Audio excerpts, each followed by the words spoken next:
This is Johnny Bluestar. Welcome to Threshold, a global media event.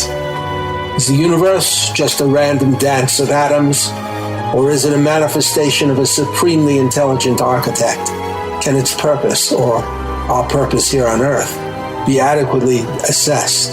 Can we commune with it, know its intentions, cooperate with its direction? Here, we define threshold as a gateway state of awareness, allowing mankind to cross into a place of real cognition.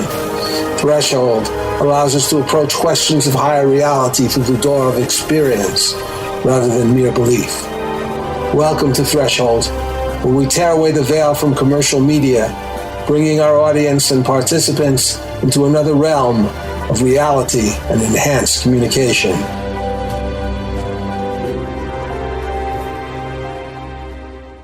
Welcome back to Threshold. You know, in various programs, I've asserted that the American dream has been embedded in the American consciousness. Now, what is the American dream? I think that we have to return to the words of Thomas Jefferson, who said, we hold these truths to be self-evident, that all men are created equal, that they are endowed by their Creator with certain inalienable rights, that among these are life, liberty, and the pursuit of happiness. That to secure these rights, governments are instituted among men, deriving their just powers from the consent of the government. Now, I believe that over a period of years, these thoughts that Thomas Jefferson said not only were embodied somewhat in the Constitution of the United States and the Declaration, but expanded to make this dream grow from a seed to a giant oak tree. You remember the Statue of Liberty. I'm going to begin with a little bit of a science fiction story. Maybe you could call it a science fiction poem. One day, New York woke up and saw the Statue of Liberty gleaming gold. The poem engraved on her pedestal had been removed and a new poem substituted, perhaps by her benefactors. It was titled, The Path to Prosperity. Give me your well-fed, your rich, your pampered classes yearning to decree. The fate of masses hardly worth a stare, demanding all those ugly guarantees. Fair wages, unions, jobs, and Medicare. Why don't they just give it up and have some tea? Don't tax the rich and it will trickle down and rid them of their jobless misery. And if it fails and they all moan and sigh, we can sit back and watch them slowly die, choking on their dreams of liberty. It's not our fault they pushed us into our store. What made them think it was a golden door? I believe that the American dream has been changed. And people are looking at the Statue of Liberty as a beacon of gold. I'd like to introduce to you my friend, Rod Tyler, who I've worked with several times in this program, but Rod and I have had a long dialogue about many critical issues concerning what I would call the new American dream. And Rod, I welcome you to the program, and I'd like you to give your preliminary thoughts about this idea of a new American dream. Well, thank you, Johnny. Thank you for inviting me again to your show. I'm very excited about the topics which we will cover today in this wonderful Saturday. And I believe that there's nothing more important. And there are so many pressing issues that the world and Americans are facing, but it all goes back to the Declaration of Independence. What's happening now is regrettable. And there's so many people that are worried about the encroachment of our rights and all the bad things that are happening. I know that we're going to cover all those topics throughout the show, and I'm really excited of having this opportunity to do it with you. And I'm sure that the audience will be delighted with the things that we're going to uncover. And I really look forward to this conversation today, Johnny. Well, I want to make the point that I call it the new American dream because I believe that although the seed that was planted by the founding fathers grew into this giant oak tree, it's not fully grown. It wasn't fully grown, or what happened to our American government and our American way of life would never have happened. So we want to take this American dream and bring it even further forward. So that's why I call it the New American Dream. Remember, in the days when the Constitution was drawn up, there were little things that were perhaps not perfectly aligned with the idea of inalienable rights, like life, liberty, and the pursuit of happiness. For instance, there was slavery. There was lack of women's suffrage. There were no unions. There was no protection of minorities, or what we would now call civil rights. There were no primary elections or secret ballots. Much of this came later. So you see, Rod, we had a sort of seed of an American dream, but later on we had this cool stuff like, we extended suffrage to include minorities, to include women, to include really different ethnicities without any problem, many of which had been prohibited from voting over a long period of time. And so we're really moving forward. And then something began to happen. And I believe it was the growth of a group of people who were running our government, who are basically being funded by private corporations and some individuals. Slowly, we began to lose as a body of people the original American dream. And it was replaced by something else, by a so-called new American dream, let's say, a dream developed as a tool for convincing people that the best thing to do is to give the well-fed and rich, the pampered classes, spoken of that poem, as much power and as much money as possible so that their wealth could trickle down to the people, and that the people could just relax and let them help out by fulfilling the needs of their own masters, which were mostly corporations and some private individuals. This group of people didn't just have an American dream, it had a vision of a world order called the New World Order. Now, in my opinion, this is a Masonic concept that was developed a long time ago, and a lot of the founding fathers believed in a world order. But it wasn't a world order that was like a dictatorship. It was a world order that was an extension of the ideas that Jefferson had begun with. So what we had was a new American dream and actually a new kind of world order. But what we have to get into, perhaps to be happy and satisfied with our country and with the world in general, is a new American dream, a real new American dream, which is an extension of the old one, and the real New World Order, which is an order of planetary equality and justice based on some of the ideas and ideals of our founding fathers. Yes, Johnny, I agree with you. I think that we need a new American dream that is going to guide us, that is going to help us see the future in a new way, that is going to help us oppose all of these problems that we have with the New World Order. There are so many problems, and some people are talking about things like mind control, population control, surveillance abuse, big government, globalization, big business, and so many other things that are involved and are part of the problem of the New World Order. And I think that's why we so desperately need a new American dream. A new American dream is going to guide us, and it's going to help us make the right decisions for our future if we want to really oppose the New World Order.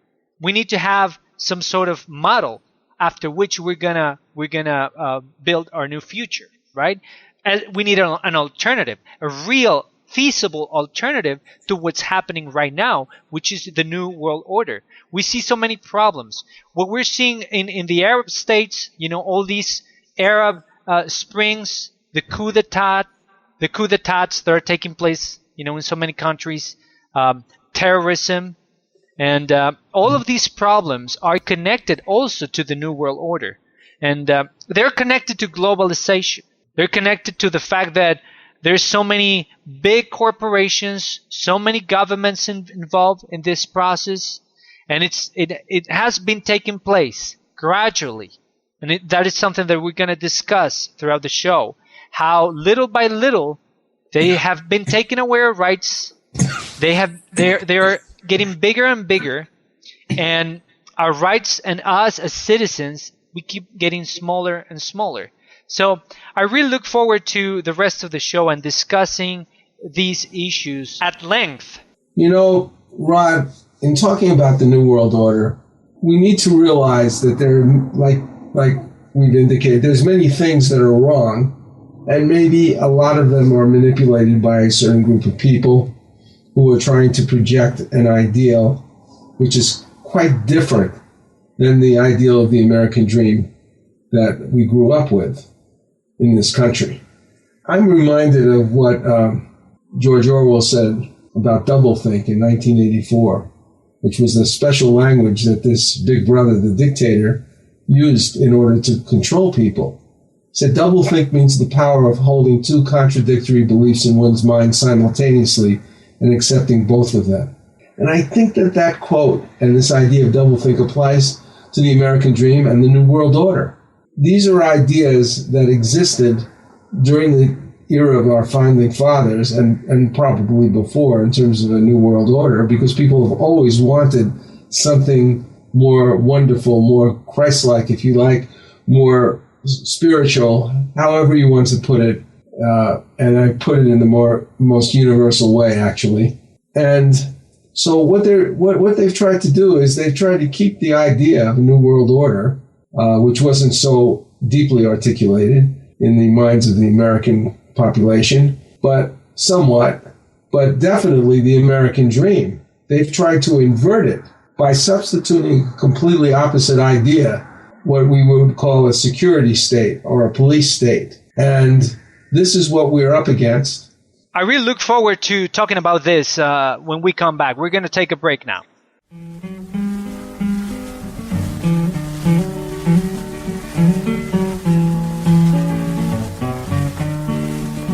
This land is your land, and this land is my land.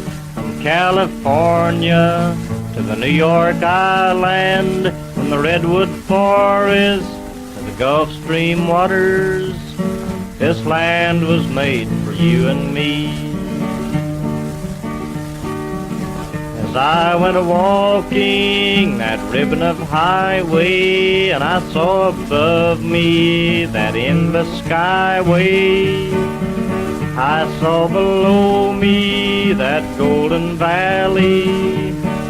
This land was made for you and me.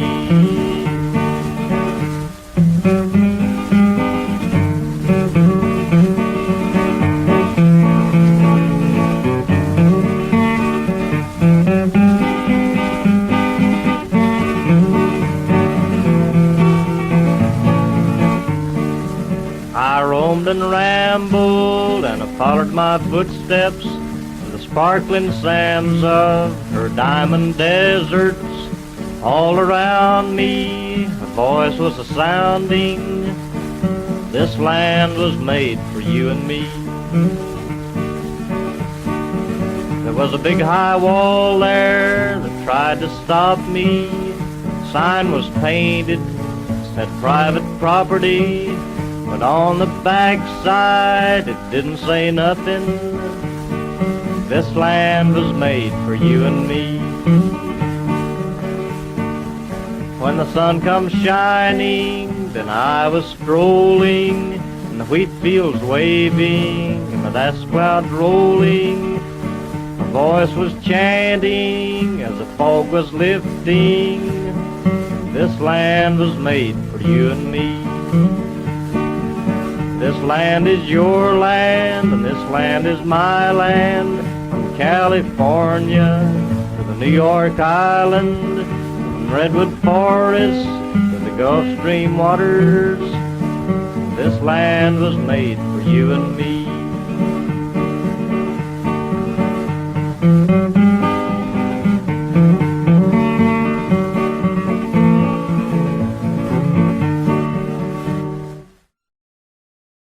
Boots in Manhattan is a coming-of-age novel by Ray Boylan and Johnny Bluestar. It is about a young Tom Boots Raymond who grows up in New York in the 1940s who was a member of a street gang. My friends and I were about to start our own game of stickball when Rabbit Lacey, the head of the Rattlers, came up to us and tried to move in on our game. We were called dwarves, the youngest members of the stupid gang. Hey, Kevin, I need you to get some gloves and some stuff I left at my place. No, this is our game. Hey, are you my good little dwarf or what? You've been calling me a dwarf since I was 6. We're not your personal slaves, pal. Hey, what is this? A dwarf rebellion? All right, big guy, we ditched the dwarf thing. We make you guys regular rattlers. No, it's too late. He looked at Jay and me. We looked away. Rabbit was now angry and he pushed Kevin hard with the palms of his hand. Kevin tried to ram him in the stomach, but he stepped aside, throwing Kevin into the curb where he fell to the ground, bleeding profusely at the knee. Still, he managed to get up. My street. Kevin shouted at Rabbit, pointing at him with an angry index finger.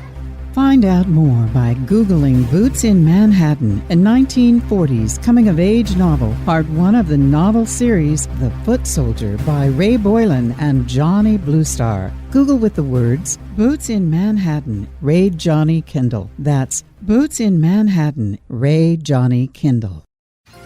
Nowadays, if you are a serious business person, just getting assistance from someone with a license and a bit of experience may not be sufficient. In fact, your realtor actually needs to be knowledgeable enough to be one of your top advisors. Whether you are facilitating a giant merger or selling your company, there's a lot at stake besides your finances. There is the future value of your current investment, financial freedom, integrity, and overall reputation. If you need this kind of assistance, Sandra LaFlamme is a real estate expert with the experience, reputation, and knowledge qualified to assist you in all your key transactions. Sandra LaFlamme, real estate services with integrity and conscience. Contact her today at 888-366-8070. That's Sandra LaFlamme at 888-366-8070. This is Johnny Bluestar back again with Rod Tyler to discuss the New American Dream. As we mentioned in the last section, the New American Dream is kind of a utopian, very positive idea of a planet under that basically whose governments reflect the needs of the people and the decision-making of the people, as well as providing them with prosperity, liberty, basically a life of joy and happiness, as much as this planet can provide. Some people say that every single one of the Bill of Rights has been vitiated. And how did this happen? Well, it's hard to trace it back to the very, very start, but the most dramatic point was 9/11. In 9/11, we had surveillance, we had surveillance, and it began to be, in certain cases, without a warrant in the United States. We had torture going on, but this torture and problems, ways of avoiding the sort of constitutional rights and the rights of the Geneva Convention were not so much present in the United States, although clearly against certain treaties that we had and certain beliefs of the American public. We had a police that were basically public police, but they were national police. They're police within our country. Now, not only are we seeing the militarization of the police, but we're seeing the possibility of armed forces from the United States coming into the United States. We're seeing people being let in terms of immigration without very many checks on those things. So something is happening which has kind of corrupted the progress that was made by the founding fathers. What do you think, Rod? Well, I think that every day we see examples of what you're describing. The chilling imagery that we see every day on the news that reflects this new reality. And we see the insidious and complete collapse of America. We're not only talking about the American dream, we're talking about the America itself. And because America used to be the leader of the world, I would say that it also involves the collapse of the world as we know it. And it's been changing over the years, little by little, gradually. There have been many tipping points. One of them, I would say, 9/11 was a point in history. It will go down in history. It will go into the annals of infamy, I would say, because I think the changes that happened after 9/11 were quite dramatic. And I think the process, which had already started gradually a long time before, it accelerated. The pace accelerated. And in the last 15 years, we have seen a degradation of the American dream at a rate that has never, I don't think that we ever seen things degrade at this fast over the last century. And so this is a very worrying development, and amidst so many others. So it's not just an isolated incident here or there. It's all part of a big pattern that you're describing. What worries me and many other people is the fact that those changes are occurring at a much faster rate. What do you think, Johnny? Well, the nearest I can get to this, and it's really unfortunate, is the history of Germany right after World War I and the development of the Weimar Republic, which was a democratic form of government, and its rapid deterioration, partially because of financial reasons, to a dictatorship. But I'm seeing other things, Rod, that are really strange. One of those things was mentioned recently by one of our GOP candidates, which is the creation of a database for Muslims, because some Muslims have been involved in terrorism. Since many people in the United States are prejudiced against Islam, I still think talking about a database, just sort of similar to what we did to the Japanese people in this country, and the Muslim people in this country have been very loyal and, very supportive, I think, in general about what happened in 9/11.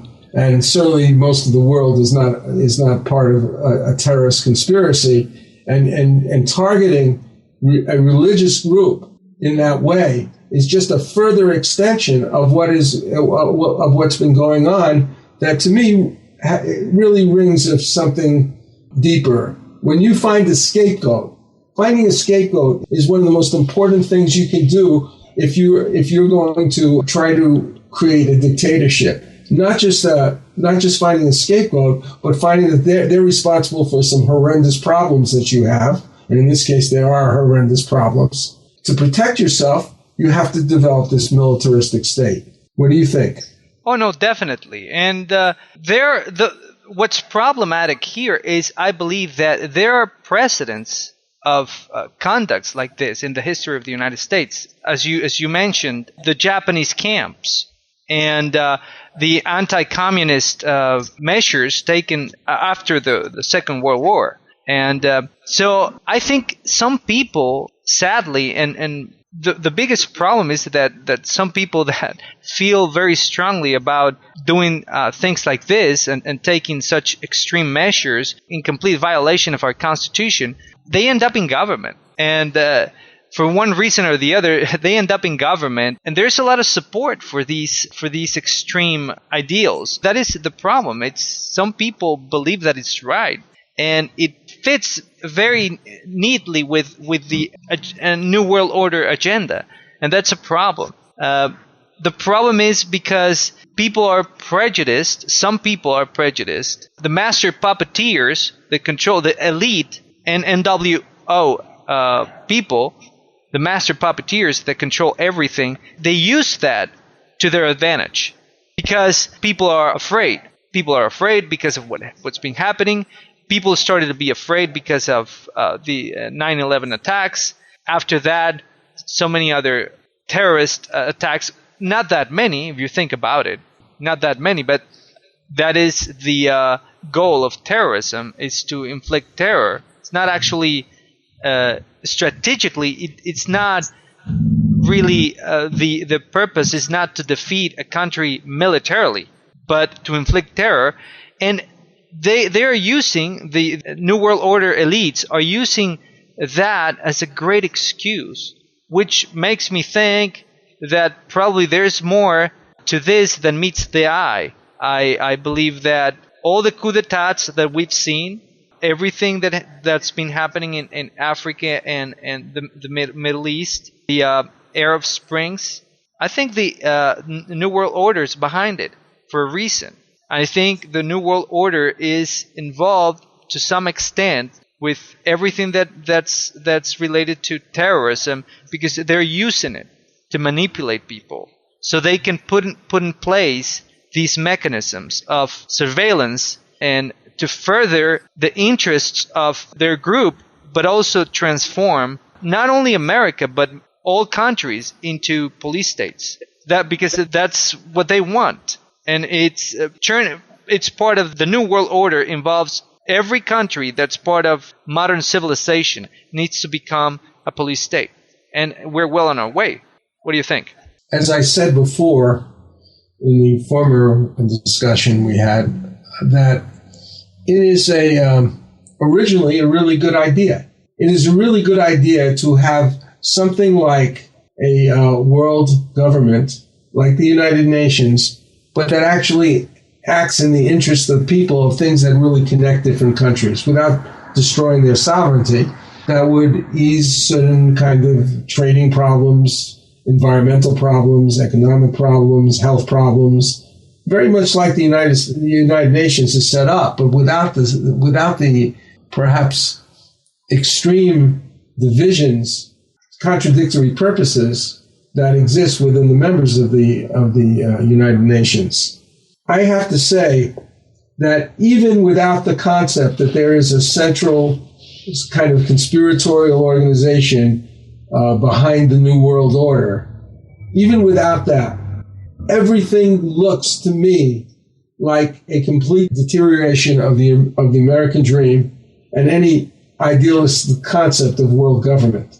Yes, I would definitely agree with that. It's been changing over the years until I think it will not even be recognizable to our founding fathers. It wouldn't be recognizable, but we have to understand also that the founding fathers, their suffrage was very limited. They had slavery. They were providing rights for a very small number of people in a certain way. And this seed did expand, and it reached a very, very nice point, although there has always been corruption in the American government, and there's always been a great amount of forward success in electoral politics because of money. And the difference here is that there is actually almost no recognition of what people need in this country, because these people are totally beholden to a regime of corporations and wealthy individuals who sponsor their campaigns. And the American people have fallen asleep. They do not vote hardly at all in the primary elections, which give them a choice of candidates. They are just basically, those things are ignored, like the primary elections, and they go ahead and they have their voting in their main elections with candidates that are chosen by the party, which is beholden to these corporate interests. This is a big problem. No, I totally agree with you. And I would like us to talk more about this after the break.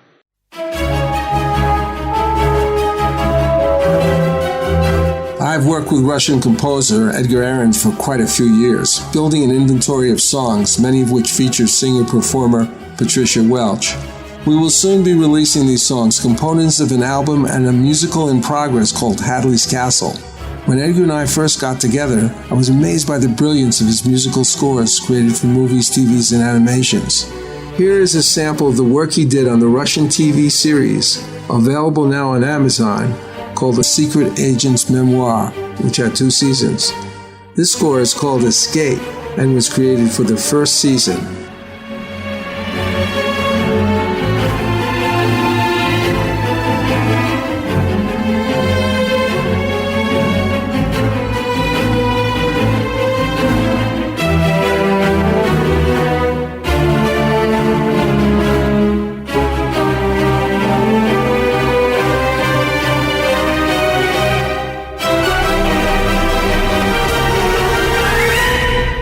very pleased to say that Bridge of Light Productions, a division of New Galaxy Enterprises, is proud to be the contact point for television and film companies seeking information about this amazing composer's work.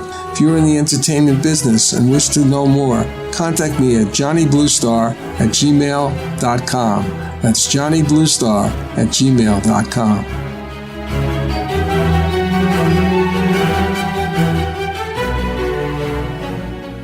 It is the 15th century. El Tesoro de Cielo, a Spanish treasure ship, sends a scouting expedition to a strange island.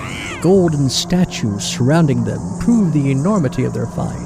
Suddenly, hordes of ghoulish creatures with scaly green flesh and skeletal wings descend upon them from the sky. What do you think of this, Rufio? These creatures are fragile, Captain. We can take them with our swords. They seem supernatural. Who knows what powers they possess? Fallen angels, weakened by their treason. By God, are you saying they're Nephilim, the devil's host? I'm saying, whatever they are, we can take them. Do any of you cowards dare join me? Up against sharp knife-like nails and hideous fangs, the men's swords rip into slimy green flesh. Though black blood pours copiously from their half-naked bodies, the creatures miraculously persist. Can the crew survive this bloody, cursed battle? Find out more by Googling The Thrice Born, a new sci-fi supernatural novel by Carlos Lopez Avery and Johnny Bluestar. Google with the words Carlos Johnny Kendall, The Thrice Born. That's Carlos Johnny Kendall, The Thrice Born. New Galaxy Enterprises is a media company specializing in wide-ranging content like novels, nonfiction books, screenplays, commercial advertising, web content, etc. One of our most esteemed providers is illustrator Robert W. Zalo. I work on all my most important projects like book covers, logos, web design elements with Robert. As an illustrator, he worked on the Ignatz-nominated comic book, The Expert's Guide to Killing Things That Go Bump in the Night. His skills encompass advertising, magazine illustrations, gaming, comic books, TV production, and scenic painting. His clients include Comcast, Adelphia, Haven Talent, ForceWorks, High Octane Theater, Star Creative Advertising. If you wish to contact Robert, go to johnnybluestar.com and let me know. That's johnnybluestar.com. For artist, illustrator Robert Zalo, an essential component of all the work we do. Maybe he can help you too. This is Johnny Bluestar back on Threshold Radio with Rod Tyler. Now, we had started this conversation by talking about the New American Dream, and I want to point out how this idea is actually embedded in the words that we mentioned before from the Declaration. Listen carefully. We hold these truths to be self-evident, that all men are created equal, that they are endowed by their Creator with certain inalienable rights, that among those are life, liberty, and the pursuit of happiness. Life, liberty, and the pursuit of happiness are not the only inalienable rights. Some of them are not mentioned. And I think as we have progressed, some of those rights have been expanded, like the right to more or less universal suffrage for women, for minorities, for ethnicities and different racial groups. That's been already taken care of, at least on paper, as an ideal, but also to some extent it has been administered. In other words, the law has enforced these type of rights to a degree, not perfectly. In the New American Dream, I would say that these rights would be entirely enforced. You would not have someone saying Black Lives Matter because everybody's life would matter. You would not have to be talking about government that was not truly transparent to the best of its ability. You would be able to trust your government and to know that the people in it were really trying to not only enforce the will of the people, but if you like, the will of the Creator in creating these types of inalienable rights. Rod? Oh, no, definitely. And I think that we've seen many different examples of the corruption of the American dream. The American dream was a national ethos of the United States. This incredible set of ideals, right? Liberty, opportunity, equality. You're talking about black lives matter. Why are they protesting? It's because of inequality.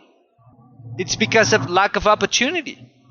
It's because they feel targeted, right? Yes, when you have so many, I don't know where to start. I mean, shall we start with talking about the number of young black men who are in jail, the incredible differential between black people in jail and people of different racial groups?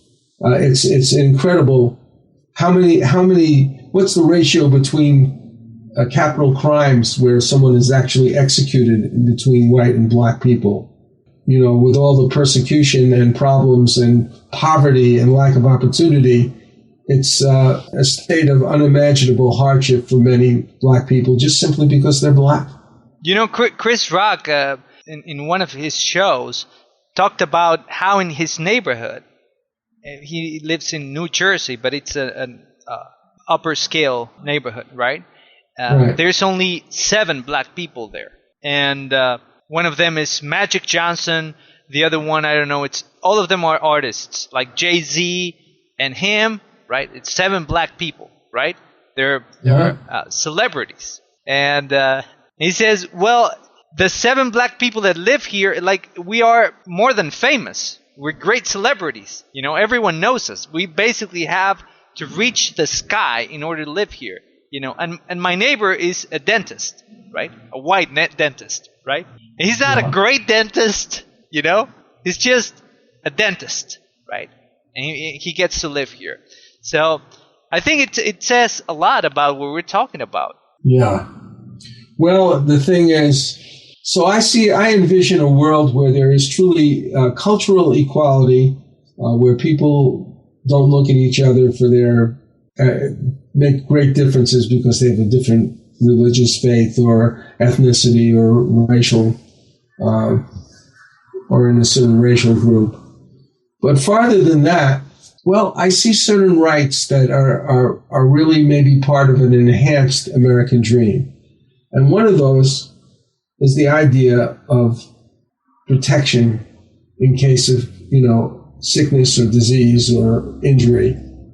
I see the government protecting your health. I do agree with Bernie Sanders in saying that I do believe it's a right. And the system that we have is, I think, massively corrupt. I think we could discuss that because we could discuss the fact that we have a democracy, a developed democracy, it's developed economically, and it differs from every other major developed democracy insofar as it does not have universal health care. Well, Johnny, one of the usual reasons that are given for not trying to provide universal health care in a country is poverty. And in the United States, which is the richest country in the world, which certainly could afford it. I mean, I can't think of a better example of a country that could actually afford it than the United States. And definitely at quite high levels for all Americans. Because, I mean, think about how much money is spent in wars. $1 trillion in Iraq, $1 trillion in Afghanistan. Some people say it's even going to go as high as $3 billion for each one. Or if we take into account the fact that probably they're going to stay there longer, because they're going back, some experts say that it might reach as high as $6 trillion. I mean, in the end, that's a lot of money. I think you could pay for universal health care for all the citizens of the country for 100 years with that money, if it's done properly. But the thing is that you can't. In other words, you can't just create right now when we owe maybe $20 trillion. National, the federal government owes that much money. We can't do these things unless there's an economic environment that's possible. And with these continual wars and this incredible waste of our resources, it's very difficult to conceive of this type of dream being realized without a whole lot of other changes. Oh, definitely, because I mean, it comes down to taking care of the needs of the people, not taking care of the needs of the special interests and the people that are in charge of the country, the big corporations, big business that basically have the government in their pockets, and you can see that because of the high level of expenditures in things like healthcare. When it comes to pharmaceuticals, for example, Americans pay far more than any other nation in the world to pharmaceuticals. Why is that? Why do you cross the border into Mexico and buy the same pharmaceutical for 10 times less the price? It tells you basically that the government has an arrangement with pharmaceutical companies, and the same type of arrangement applies to insurers, to insurance companies, and to everyone involved in healthcare. So there's a high level of corruption that permeates every little aspect of the healthcare system in the United States that basically makes it unfeasible to even propose a universal system that provides coverage to everyone, because they say, oh, look how expensive it is. But you are making it expensive because through artificial manipulation of the costs, you make it unfeasible to the government to be able to afford it. But it is not inherently expensive. You're making it expensive.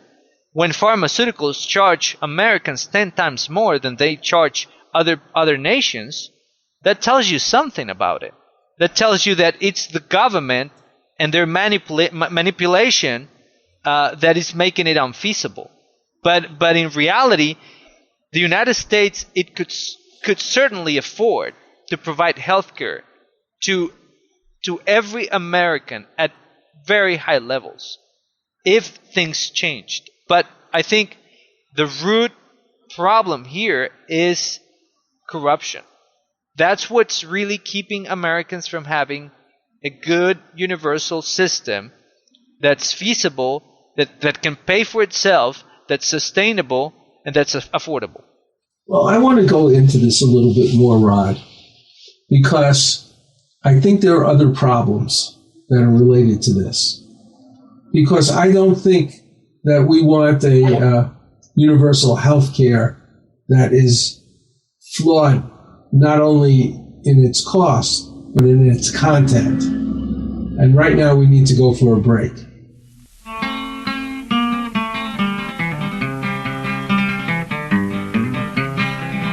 There's a great and a bloody fight round this whole world tonight. In the battle of bombs and shrapnel rain, Hitler told the world around he would tear our union down. But our union's gonna break them slavery chains. And our union's gonna break them slavery chains. I walked up on a mountain in the middle of the sky, could see every farm and every town. I could see all the people in this whole wide world. That's a union that'll tear the fascists down, down, down. That's a union that'll tear the fascists down. When I think of the men and the ships going down while the Russians fight on across the Don, there's London in ruins and Paris in chains. Good people, what are we waiting on? Good people, what are we waiting on? So I thank the Soviets and the mighty Chinese vets, the Allies, the whole wide world around. To the battling British, thanks, you can have 10 million Yanks if it takes them to tear the fascists down, down, down. If it takes them to tear the fascists down. But when I think of the ships and the men going down and the Russians fight on across the Don, there's London in ruins and Paris in chains. Good people, what are we waiting on? Good people, what are we waiting on? So I thank the Soviets and the mighty Chinese vets, the Allies, the whole wide world around. To the battling British, thanks, you can have 10 million Yanks if it takes them to tear the fascists down, down, down. If it takes them to tear the fascists down.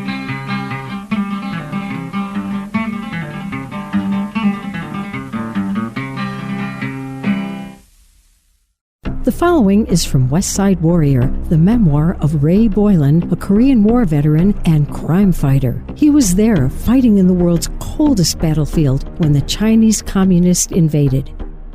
Desperate squad members ran past our foxhole yelling, "Get the hell out of here, there's too many of them!" Again, we saw the Chinese soldiers charging in with opium-induced mindlessness, oblivious of our bullets. Again, we heard the bugles and whistles.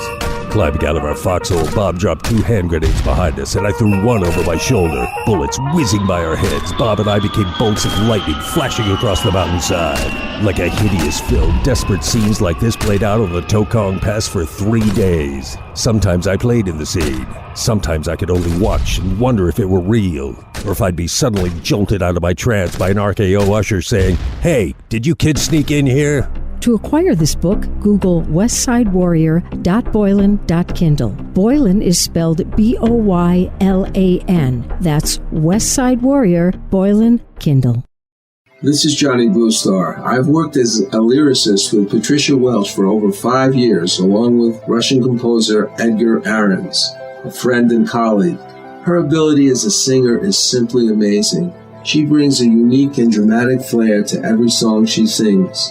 Over the next few months, we shall be releasing a number of these songs, part of an album called Hadley's Castle. Meanwhile, Patricia has been busy creating a super enjoyable collection of classic standards in an exciting 46-song, 3-CD collection. Music for great entertaining introduces Cocktails, Dinner, and Dessert with Patricia Welch. 3 hours of continuous music. 46 of the all-time classic standards, spanning decades of hit songs.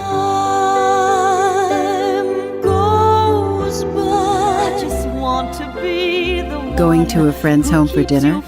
Cocktails, Dinner, and Dessert with Patricia also makes the perfect hostess gift.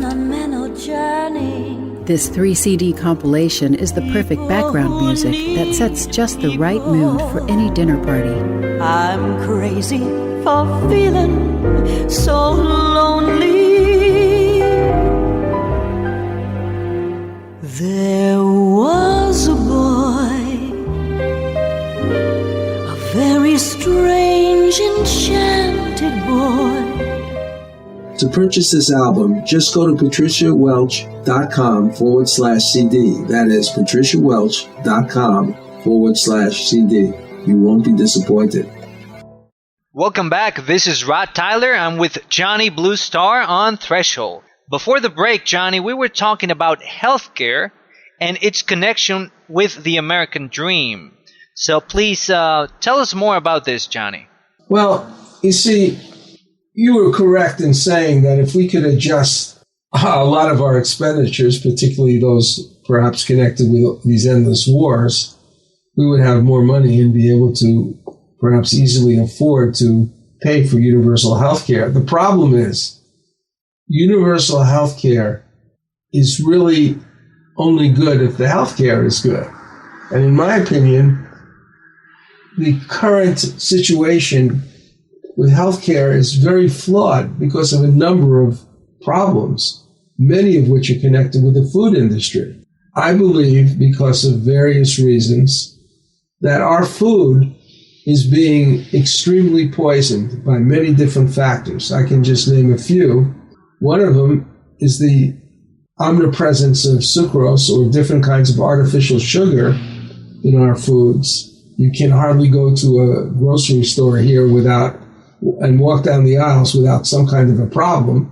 If you go into the produce section, you have the problem with pesticides, or GMOs, genetically modified organisms, where you have all kinds of strange genetic things happening in these foods, which have great possibilities for dangers, and some of which may have been demonstrated scientifically, but much of it has been totally unregulated and untested.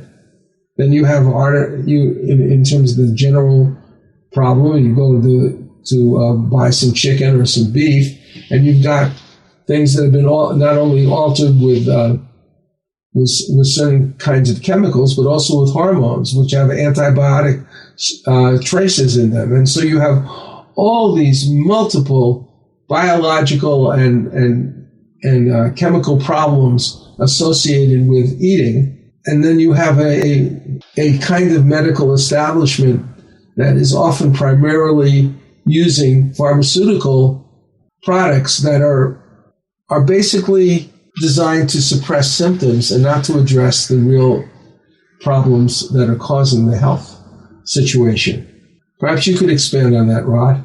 Oh, no, definitely. There is no money in curing people. There is no money to be made if people are healthy. So I think there is a well-organized program by the government in conjunction with big business, big pharma, to keep people sick, chronically sick, genetically modified foods, pesticides, herbicides, and all these food additives. I mean, quite frankly, I cannot think why they have not banned so many of these substances that we know that are harmful, and yet we eat them every day. We eat them every day, especially processed foods are full of those ingredients, and they certainly make you sick.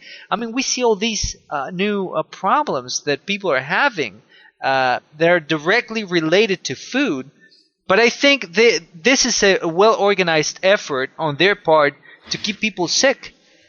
Chronic illnesses are good for business, are good for pharmaceuticals, are good for hospitals, because they keep you on the hook, right? And that's what they want you.